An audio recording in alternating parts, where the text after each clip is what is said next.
ਲਓ ਜੀ ਵੀਡੀਓ ਸ਼ੁਰੂ ਕਰਨ ਲੱਗੇ ਆ। ਇਹ ਜਿਹੜਾ ਐਂਪਲੀਫਾਇਰ ਹੈ ਜੀ, ਹਲੋ ਵਿੱਚੋਂ ਪੁਰਜਾ ਨਿਕਲਿਆ।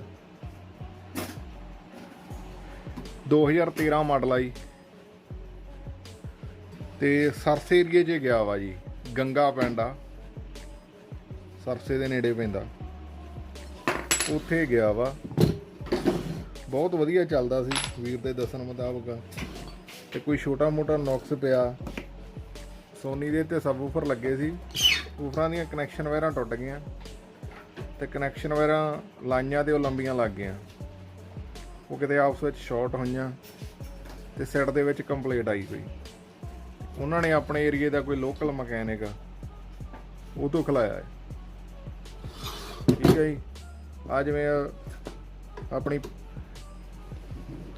ਪੱਤੀ ਬਾਹਰ ਆਈ ਆ ਮੋਸਪਿਟਾਂ ਵਾਲੀ, ਇਹ ਤੋਂ ਪਤਾ ਲੱਗਿਆ ਵੀ ਇਹਦੇ ਨਾਲ ਕਾਰਵਾਈ ਚੰਗੀ ਪਈ ਵੀ ਆ, ਯਾਨੀ ਕਿ ਖੋਲਿਆ ਵੀ ਆ ਤੇ ਖੋਲ ਕੇ ਛੱਡਿਆ ਵਾ।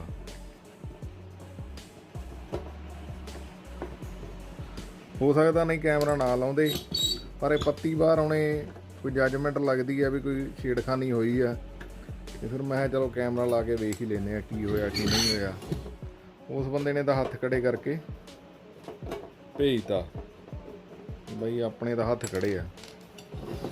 ਇੱਥੋਂ ਤੱਕ ਕਿ ਕੋਈ ਵੀ ਨੰਬਰ ਨਹੀਂ ਮਿਟਿਆ ਜੀ ਇਸ ਸੈੱਟ ਦੇ ਵਿੱਚ, ਨਾ ਕਿਸੇ ਮੌਸਪਿਟ ਤੋਂ ਨਾ ਕਿਸੇ ਟਰਾਂਜਿਸਟਰ ਤੋਂ। ਹੁਣ ਦਿਖਾਵਾਂਗੇ ਸਾਰਾ।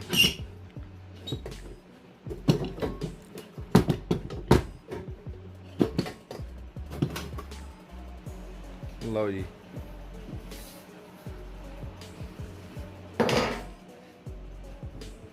ਆ ਪੱਤੀ ਪਹਿਲਾਂ ਇਹਦੇ ਵਿੱਚੋਂ ਨਿਕਲੀ ਹੈ ਜੀ, ਦੂਜੀ ਪੱਤੀ ਆ ਫਿਰਦੀ ਥੱਲੇ। ਪਲੇਟ ਵੀ ਕੱਟੀ ਵੀ ਆ, ਰਜਿਸਟੈਂਸਾਂ ਕੱਟੀਆਂ, ਤਾਰਾਂ ਕੱਟੀਆਂ।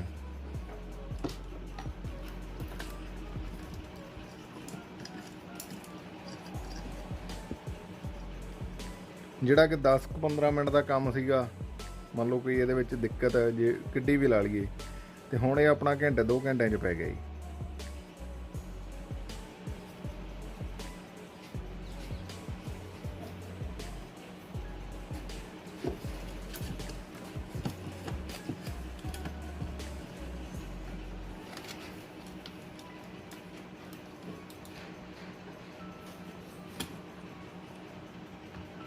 ਫਿਊਜ਼ ਦੀ ਜਗ੍ਹਾ ਤੇ ਵੀ ਪੱਕਾ ਹੀ ਕੰਮ ਟਾਂਕੇ ਲਾ ਕੇ ਕੀਤਾ ਵਾ। ਜਦੋਂ ਕਿਸੇ ਮੈਸਤਰੀ ਉਹ ਜੇ ਕੋਲ ਚਲਾ ਜਾਂਦਾ ਨਾ ਕੋਈ ਬੰਦਾ ਅਣਜਾਣ ਕੋਲੇ, ਉਹ ਫਿਰ ਧੁੱਕੀ ਗੜ ਛੱਡਦਾ। ਸਵਾਰਨ ਦੀ ਬਜਾਏ ਵਿਗਾੜਨ ਵਾਲੇ ਇੱਕ ਪਾਸੇ ਜਾਂਦਾ।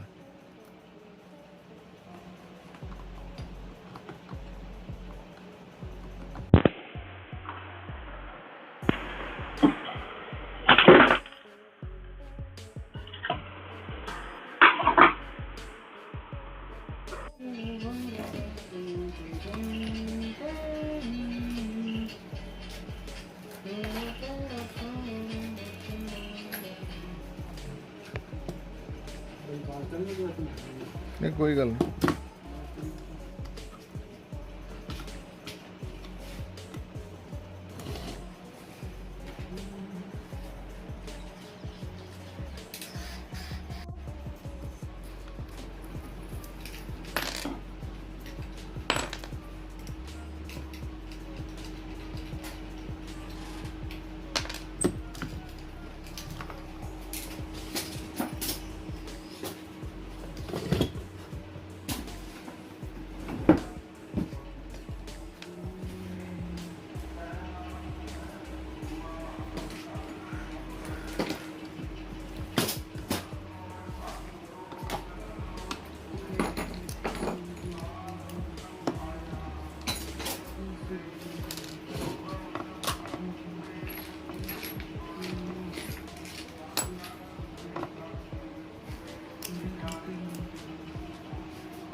बुलंद रखना क्रॉस ओवर दे देंगे।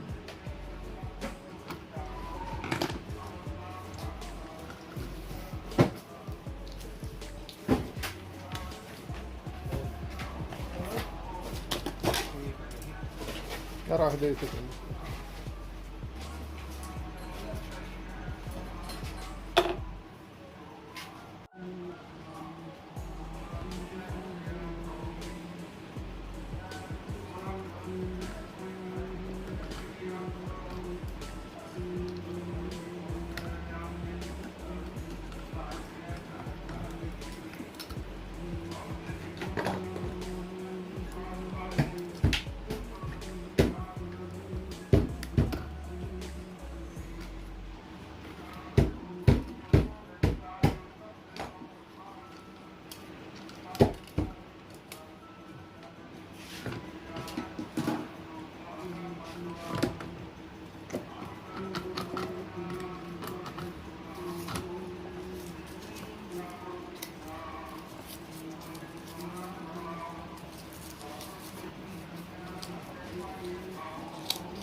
जाओ जी जाओ।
ਐਂਪਲੀਫਾਇਰ ਉਹੀ ਹੈ ਜੀ, ਕ੍ਰਾਸਓਵਰ ਵੀ, ਬਾਕੀ ਬੋਰਡ ਵੀ। ਜਿਹੜੇ ਕੰਪੋਨੈਂਟ ਆ ਮੰਨ ਲਓ ਸ਼ਾਰਟ ਸੀ ਉਹ ਵੀਰ ਨੇ ਬਦਲੇ ਨਹੀਂ, ਗਲਤ ਪਾਸੇ ਤੁਰਿਆ ਫਿਰਦਾ ਸੀ।